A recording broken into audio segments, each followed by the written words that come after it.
Hello students, myself Manju Mawani. I welcome you English Literature online class from Gurugram College. In the previous video, we discussed about your second poem named Tears Idle Tears composed by Alfred Lord Tennyson. Now today our next poem is Spring and Fall to a Young Child composed by G.M. Hopkins. आपकी जो दूसरी poem थी idol tears idols, उसके बाद हमने third poem आज discuss करेंगे जिसका नाम है spring and fall to a young child, जिसके कवि कौन है? कंपोज बाय, मतलब कि किसके द्वारा लिखित है, ये किसके द्वारा कंपोज की गई है? जी.एम. हॉपकिंस। जी.एम. हॉपकिंस इसके कवि हैं। First of all the full of G M. Hopkins is full form. जो जी.एम. हॉपकिंस का फुल फॉर्म है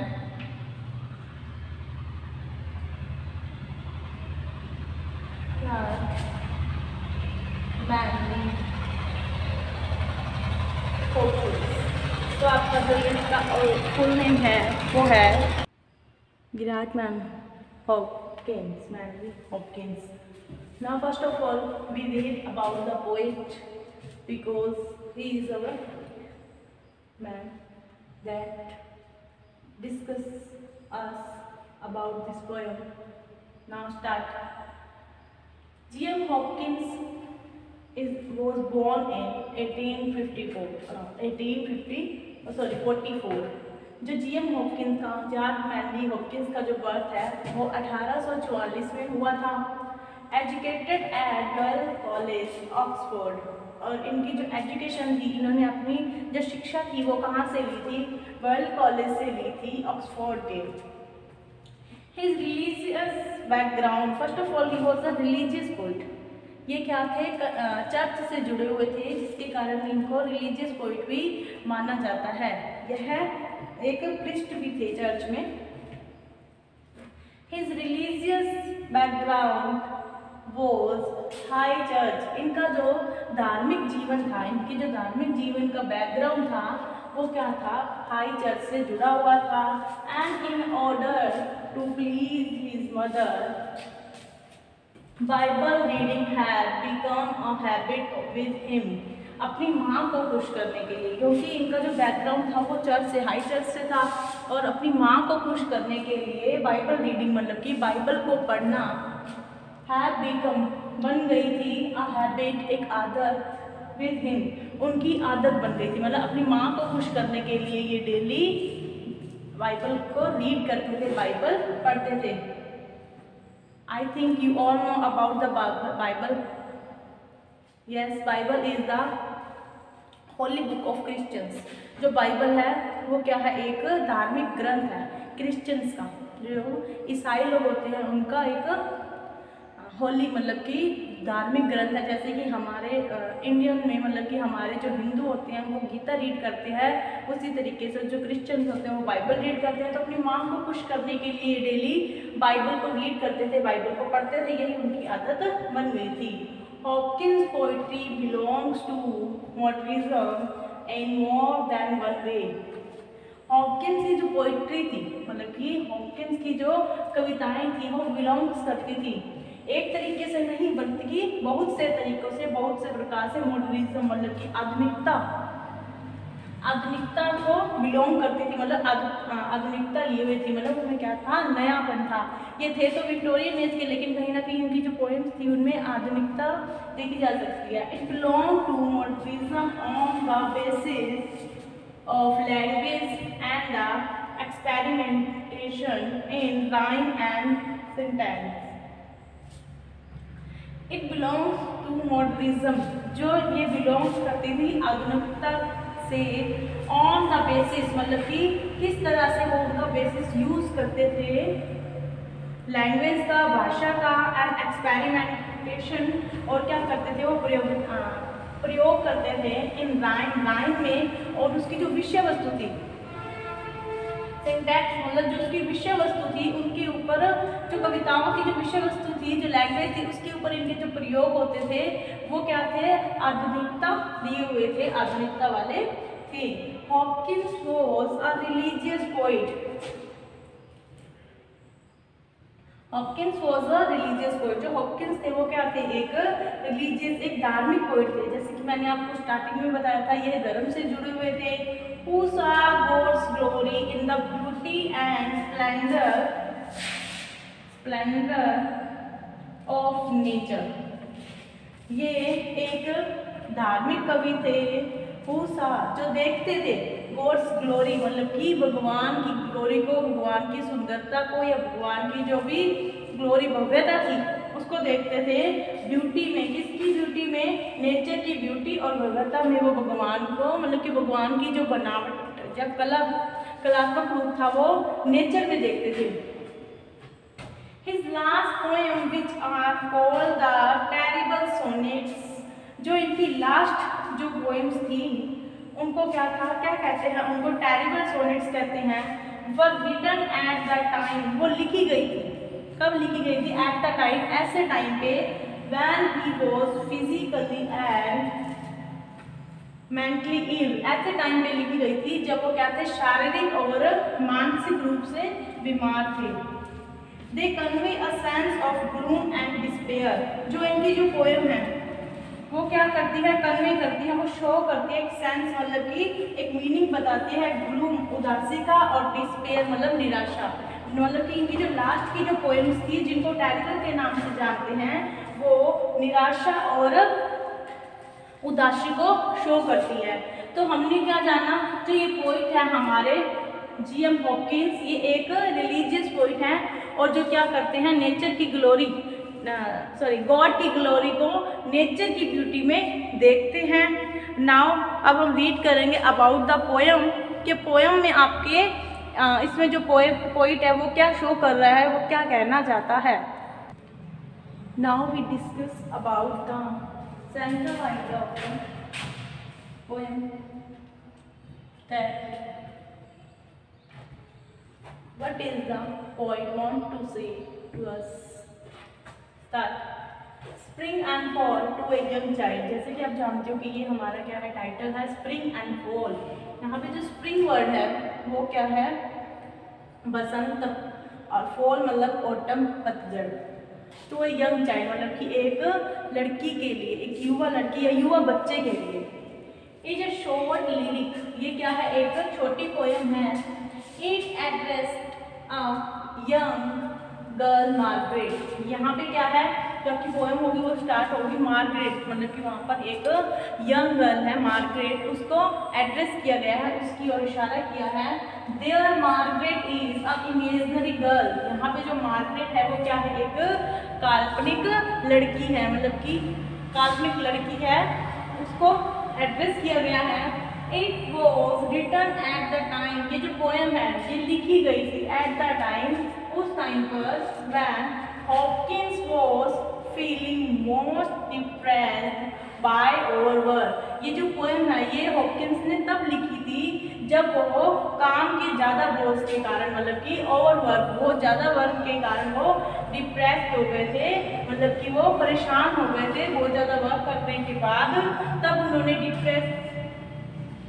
डिप्रेसिंग माइंड से इस पोएम को लिखा था, कंपोज किया था। There Margaret weeps at the falling of leaves in autumn. यहाँ पर आपकी जो पोएम है इसमें क्या है, जो मार्गरेट है, मार्गरेट कौन है, एक इमेजिनरी गर्ल है, वो क्या कर रही है, वीव्स मतलब रो रही है, eight the falling of leaves in autumn, वह पत्तियों के गिरने पर, मतलब कि जब पतझड़ आता है तो आपको पता है what is the autumn season, autumn season in which the leaves falls from the tree. तब क्या होता है, ऑटम का सीजन क्या होता है, पतझड़ का होता है, जिसमें जो पेड़ है वो क्या है, उनके पेड़ के जो पत्ते एक एक करके पूरी तरह से गिर जाते हैं। तो वो जो लड़की है, जो मार्गरेट है, वो क्या करती है, रोती है। कब रोती है, जब वो जो लीव्स है वो ऑटम सीजन में गिर रही होती हैं, जब वो गिरती हैं तो वो जो लड़की है मार्गरेट है वो रो रही है। अकॉर्डिंग टू द टाइटल, जो इस पोएम का टाइटल है spring and fall of the poem is address, वो क्या एड्रेस करता है, ए यंग चाइल्ड। तब वो किसको, एक यंग चाइल्ड को एड्रेस करता है। But the movement is not only towards हर, लेकिन ये जो मूवमेंट है, ये जो बात हो रही है, ये सिर्फ उसी अकेली लड़की की बात नहीं हो रही, पर मॉर्निंग फॉर हिमसेल्फ। बट जो आपका पॉइंट है, जो हॉपकिंस है, वो क्या है, जो हॉपकिंस है वो सिर्फ उस लड़की को ही नहीं शो कर रहा कि लड़की है जो अपने लिए ही रो रही है, बल्कि स्प्रिंग के लिए रो रही है, सॉरी ऑटम के लिए रो रही है कि पत्तियां गिर रही है, उसके लिए नहीं रो रही, बल्कि वो किसके लिए रो रही है, वो खुद के लिए ही मौन कर रही है, मतलब खुद के लिए ही शोक कर रही है। But also towards Hopkins morning for himself, मतलब कि यहाँ पर सिर्फ जो हॉपकिंस है वो ये नहीं कहता कि सिर्फ लड़की है वो ऑटम के लिए नहीं अपने लिए रो रही है, बल्कि जो हॉपकिंस है वो खुद मॉर्निंग कर रहा है हिमसेल्फ के लिए, क्योंकि वो क्या है, ओवरलोड के कारण डिप्रेस्ड हो गया था, मतलब ओल्ड एज में अपनी पहुंच चुका था, उसको पता था कि अब मेरी जो जिंदगी है वो थोड़ी रहने वाली है, मैं बहुत ज़्यादा परेशान हूँ, वो फिजिकली और मेंटली दोनों तरीके से डिस्टर्ब हो चुके थे।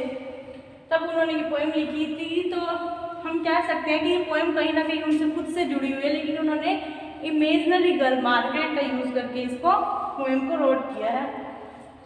ही रिप्रेजेंट द फॉल और ऑटम, जो वह क्या है, जो ही मतलब कि जो पोइट है वो क्या रिप्रेजेंट करते हैं, वो क्या शो करते हैं, फॉल और ऑटम को, मतलब कि पतझड़ को या गिरना, मतलब कि खत्म होने को शो करते हैं। Why she represent the spring, जबकि जो वो लड़की है, जो मार्केट है, वो स्प्रिंग, मतलब कि अभी तो उसकी एज क्या है, थोड़ी है, अभी तो वो क्या है, जवान है, तो वो स्प्रिंग को शो करेगी, बसंत को शो करेगी। There is a contrast of youth and age, यहाँ पर क्या है, यूथ और एज में कंट्रास्ट किया गया है, विरोधाभास है, मतलब कि इस पोएम में दोनों को शो होगा, यूथ मतलब कि जवानी और एज मतलब बुढ़ापा। इनोसेंस एंड एक्सपीरियंस, इनोसेंस जब जवानी होती है, जब यूथ होता है तो क्या होते हैं, सब इनोसेंस होते हैं, और लड़की भी क्या है, इनोसेंस है।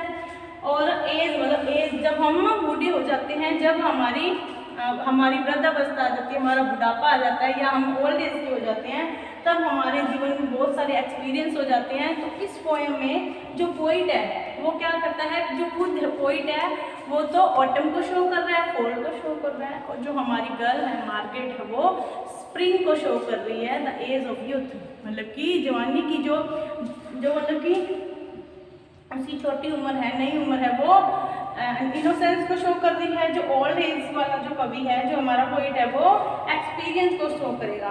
मतलब कि ये जो पोएम है, इसमें जो कवि है वो क्या कहना चाहता है कि ये जो जीवन है वो क्या है, जब हम जो मार्केट है उन पत्तियों को देखकर रोती है, वो पत्तियों को देखकर नहीं रो रही, वो ये सोच रही है कि ये जो दुनिया है वो क्या है, मोर्टल है, वो नश्वर है, जिस तरीके से ये पत्तियाँ गिर रही हैं वैसे ही एक दिन मुझे भी मर जाना है।